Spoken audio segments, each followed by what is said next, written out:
Now, dito po sa affidavit po ninyo, meron po kayong binanggit tungkol sa isang Maisog Rally sa Hong Kong noong July 2024. No, Mr. Chair, yung pong maisog event sa Hong Kong that was July 7. July 7. July. Ay, wala naman nakalagay dito yung date.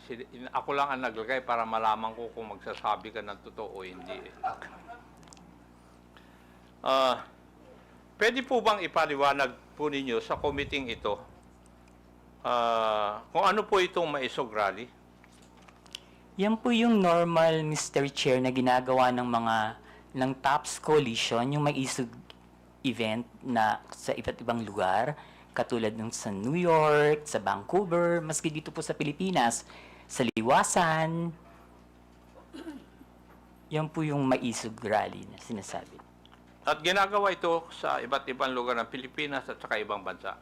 Opo. Thank you.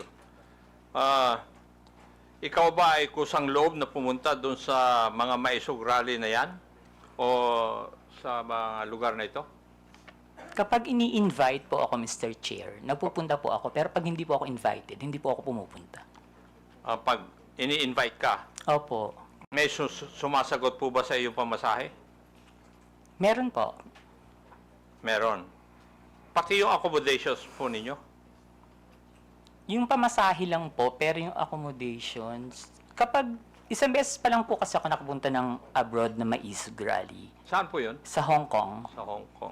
Doon po, yung friend ko po yung nag-sponsor sa akin ng airfare and hotel. At pwede ko po bang malaman? Masabi po ninyo dito sa committee ito kung saan ka nag-stay at saka ilang araw ka na natili doon sa Hong Kong?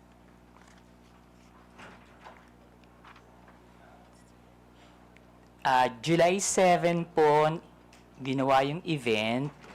July 6, 7, and 8 po. July 6, 7, and 8 po ako nag-stay. Pero yung pangalan po ng hotel, nakalimutan ko na po. Okay, thank you. Bakit po kayo naimbita sa private dinner na sinasabi mo na naganap noong July 7, 2024? Hindi po, Mr. Chair. After po ng event, meron pong dinner Naimbita po ng kayo? lahat ng naging speaker dun sa event. So, naging speaker kayo doon? Yes po. Okay. Pwede po bang sabihin nyo sa committee ito? Sino ang nag-imbita po sa inyo sa event na ito? Actually, Mr. Chair, nung pagtapos ng event, tapos nakatayo na po lahat ng mga tao, nagpapapicture yung mga umattend, yung mga followers. Ang nagsabi po sa akin na merong dinner after is si Attorney Harry. Si Attorney? Harry Roque. Si Harry Roque. Siya rin ba nag-imbita na lumawak ka doon? Hindi po, yung pong organizer ng Maisog Hong Kong. Yung nag-organizer ng Hong Kong Maisog Rally. Sa tingin mo, ano po ang dahilan bakit kayo inimbita doon?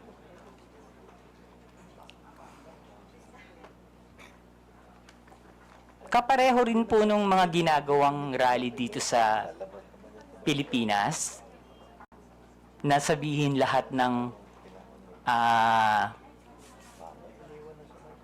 ginagawa ng gobyerno na hindi namin gusto kasi that time kalaban po ako ng gobyerno. Liwanagin po natin yon. Kalaban ka ng gobyerno?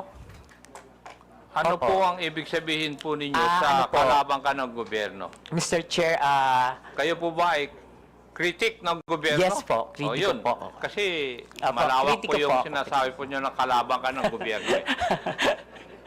sorry, kritiko po ako ng gobyerno. Kritiko ka ng gobyerno. Okay. Meron akong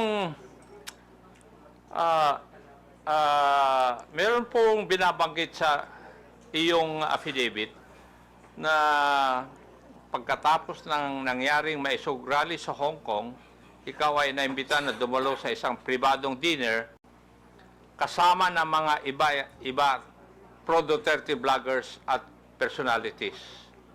Meron akong ipapakitang litratong ito sa screen. Pakisagot lang kung pakisabi lang kung ito po ang sinasabi po ninyong dinner na nangyari. Yes po, Mr. Chair. Comsec, please flash the photo on the screen.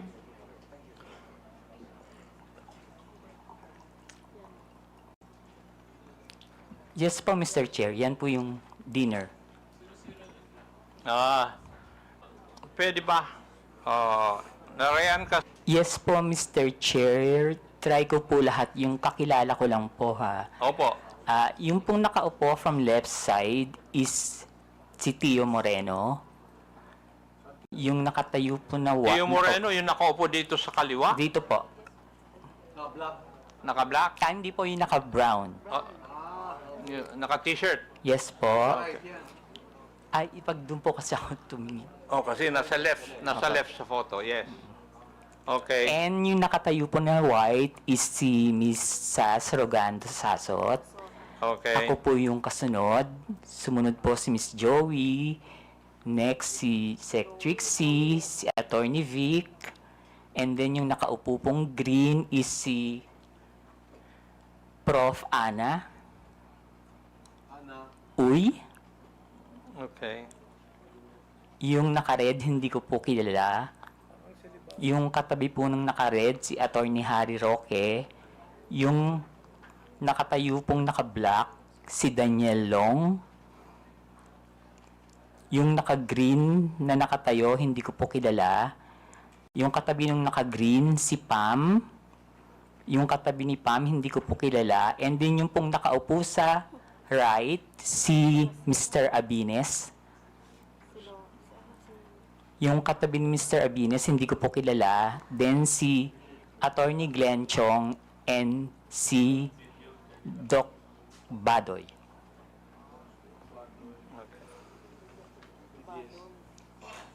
Alam mo ba, Pebbles, kung sino ang nagbayad sa dinner na yan? Ang pagkakaalam ko po si Attorney Harry. Attorney Harry Roque. Okay. Punta na tayo dun sa laman ng iyong affidavit. Sinabi mo sa iyong affidavit, Pebbles, na pinag-uusapan sa dinner na yon na may larawan o picture si Attorney Harry Roque na di umano nagpapakita na gumagamit ng cocaine si PBBM. Sigurado ka ba dyan? Sinabi mo sa affidavit mo na ito? Late po kasi akong dumating, Mr. Chair. So, mga 1 hour na silang nandun sa restaurant, nag-uusap. Bago po kami dumating ni Attorney Vic and ni Pam.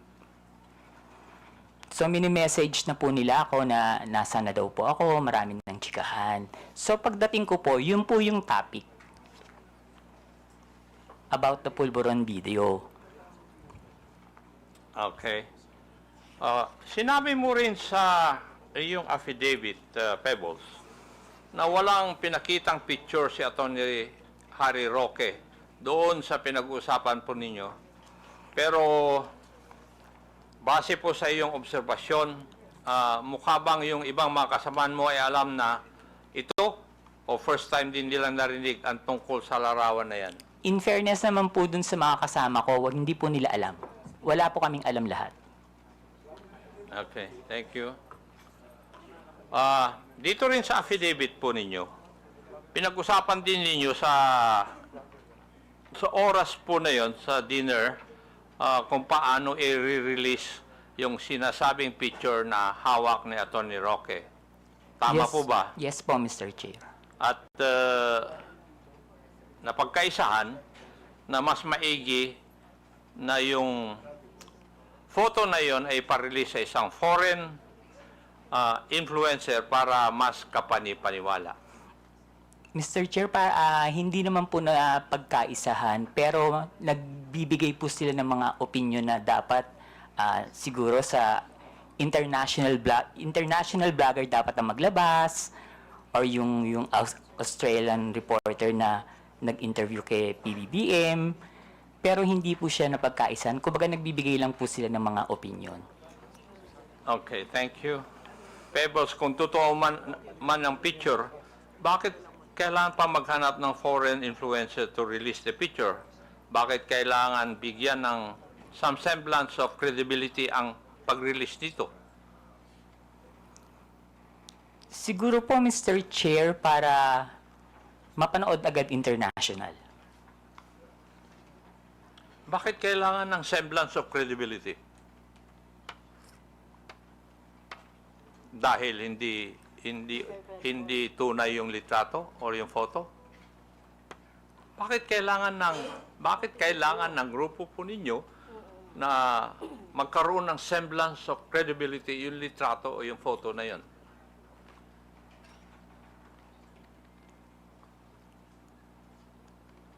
Hindi ko po... Kasi that time po, Mr. Chair, nakikinig lang po ako. Hindi po ako nagbibigay ng opinion na ilabas ng international vlogger. Nakikinig lang po ako sa kanila. Wala po akong binigay na opinion na, ay, oo, sige, ilabas mo. Dapat ilabas siya ni ganito. Dapat ilabas siya ni ganyan.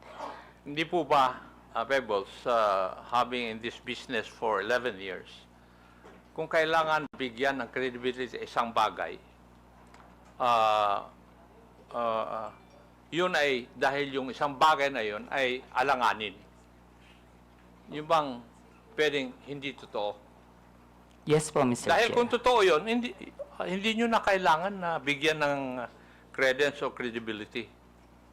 Yes po, Mr. Chair. Yes, thank you. Sa iyong obserbasyon, Pebbles, sino ang nangunguna sa diskusyon nung oras po na yun? Mr. Chair, si Attorney Harry Roque po. Si Attorney Harry Roque. Now, pwede ko bang tatanungin, Pebbles, at that time na ikaw ay nag-vlog, ng panahon na yon, ikaw ba ay DGS? Hindi po, Mr. Chair. Ano po kayo? Pro-Philippines. Pro-Philippines. Wala po akong pinapanigan. Wala kayo pinapanigan. Hindi po ako BBM vlogger that time, hindi rin po ako DDS. Pero sa mga vlog ninyo, sumusuporta po kayo sa mga Duterte. Hindi po, Mr. Chair. Hindi. Okay.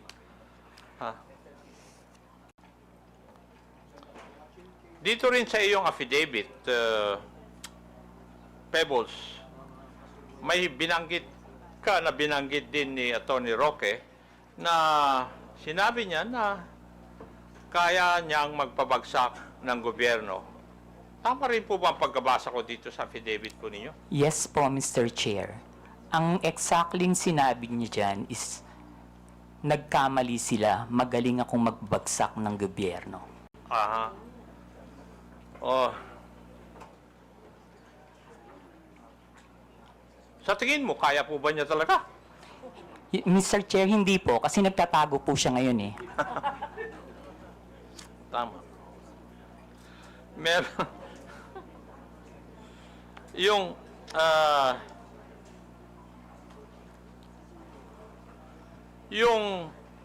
sa iyong interpretasyon, Pebbles, nung gabi na yon, kung ano man ang pinag-usapan nyo doon, specifically yung supposed photo na gumamit ng cocaine si PBBM ay parte ng plano na pabagsakin ng gobyerno ayon kay Harry Roque? Sa palagay ko po, Mr. Chair, party po yun ang plano ng gusto nilang pabagsakin ng presidente. Okay. Meron po bang ibang pinag-usapan pa nung gabi ngayon? Wala na po, Mr. Chair. Wala na. Okay. Now, meron ka rin binanggit dito sa iyong affidavit, yung may sug rally sa Vancouver, Canada. Dito po yata inirelease officially yung photo na pinag-usapan ninyo doon sa Hong Kong Maisog Rally. Yes po, Mr. Chair. Aha.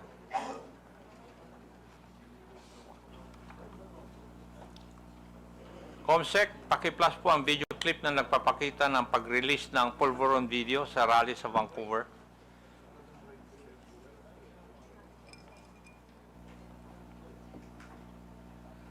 Yan ba'y epekto ng pulburon?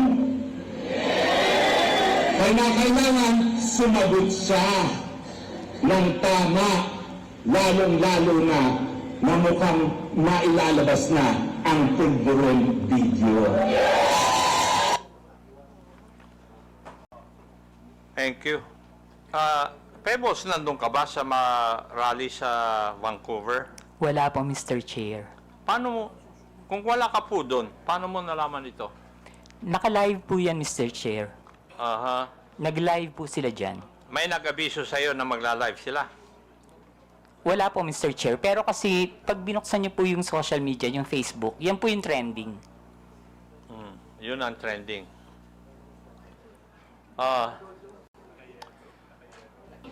Pebbles, mapapansin sa isang video na si Atty. Roque mismo ang nasa entablado at nangunguna sa rally. Tama. Yes po, Mr. Chair.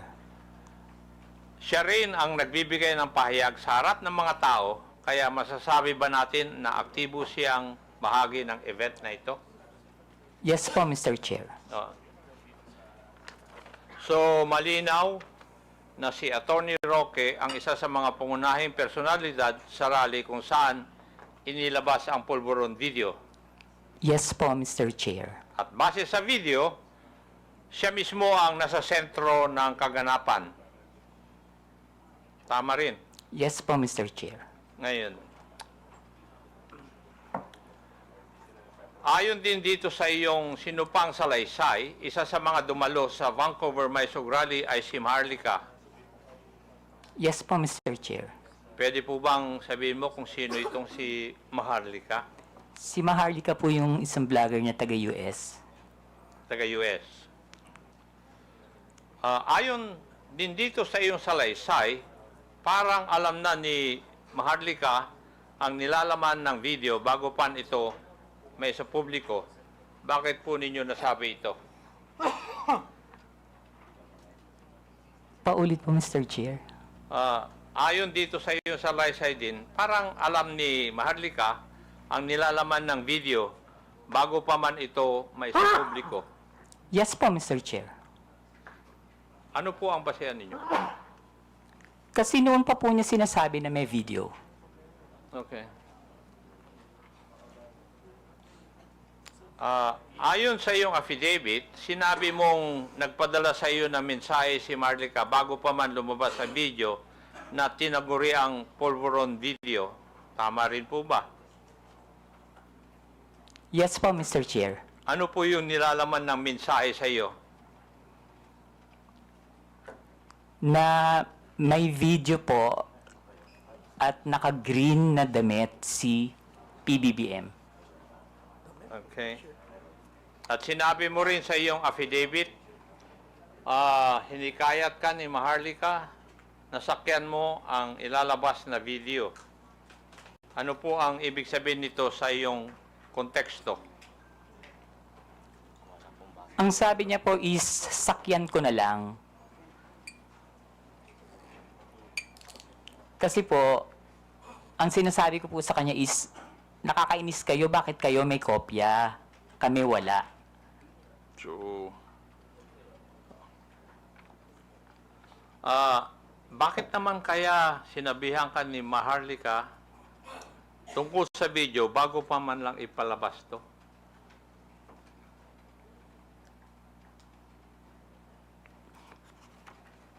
Hindi ko po alam, Mr. Chair.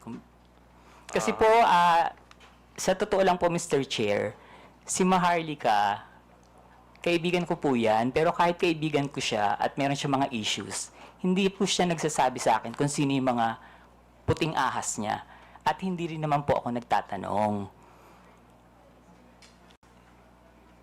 Okay. Hindi na po ako magtatanong doon. May ipapakita akong video. Paki-plus po yung video na sinubmit ni Pebbles bilang Annex B ng kanyang affidavit. COMSEC. Ito po ba yung video na pinag-uusapan po natin na Pebbles? Yes po, Mr. Chair. At yan din ang video na pinadala sa iyo ni Maharlika noong July 22. Yes po, Mr. Chair. Ito rin po ba ang tinaguriang pulburon video? Yes po, Mr. Chair. Pwede po bang ipaliwanag nyo sa akin? Ano po bang sinasabi o nakikita dito sa video na ito? Naggumagamit po ang presidente ng droga. Okay. Meron din dito sa iyong affidavit. Binanggit mo yung isang raw version at yung enhanced version. Pakipaliwanag po sa amin. Ano po ang ibig sabihin nito sa iyong affidavit? Yung raw version po kasi, kapag tiningnan nyo, hindi nyo siya masasabi na kahit na hindi po siya talaga, hindi nyo rin po talaga masasabi na si PBBM.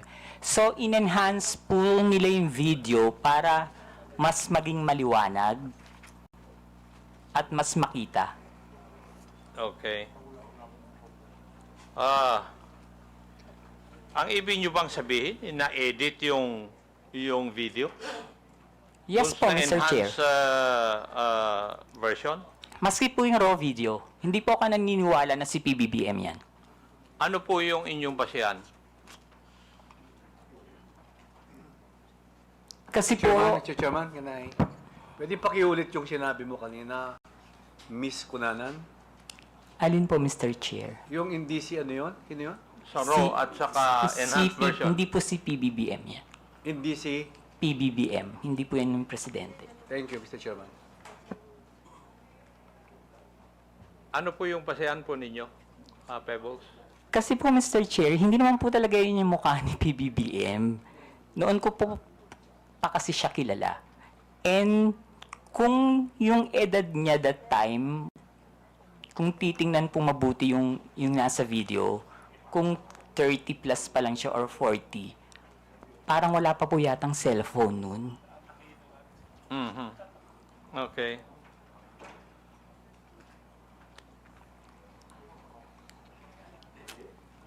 So, sa tingin mo, Pebbles, merong sinadyang alteration sa video upang manipulahin at ang itsura ng taong nasa eksena. Yes po, Mr. Chair. Yun. Ibig sabihin, lumalabas na planado ang pagpapakalat ng video para makapanira kay PBBM. Tama po. Yes po, Mr. Chair. At ayon sa iyo, si Harry Roque ang may pakanan dito. Yes po, Mr. Chair. Pero hindi lamang si Attorney Roque ang high official na nasa meeting na yun. Tama po ba? Yung sa Hong Kong po, Mr. Chair. Yes. Politician po ba? Yes po, Mr. Chair. Yes. Okay. Huling katanungan, Pebbles. At sana masagot mo ito. Bakit ka nagsasalita ngayon at bakit ka pumirma ng isang affidavit? Para itama po ang mali. Para itama. Aha. Okay. Thank you, Mr. Chair. I would just like to manifest that yung Polvoron video, according to the Philippine National Police Cybercrime Office and National Bureau of Investigation, which have conducted a video spectral analysis, and these officers concluded that the tragic nuts and anti-tragus or parts of the ear of the man in the video did not match those of the PBBM. And there were also independent fact-checking organizations which conducted verification, conducting deepfake analysis insofar as the video is concerned, and all confirmed na hindi po si PBBM ang nasa video. Thank you at maraming salamat, Mr. Chair.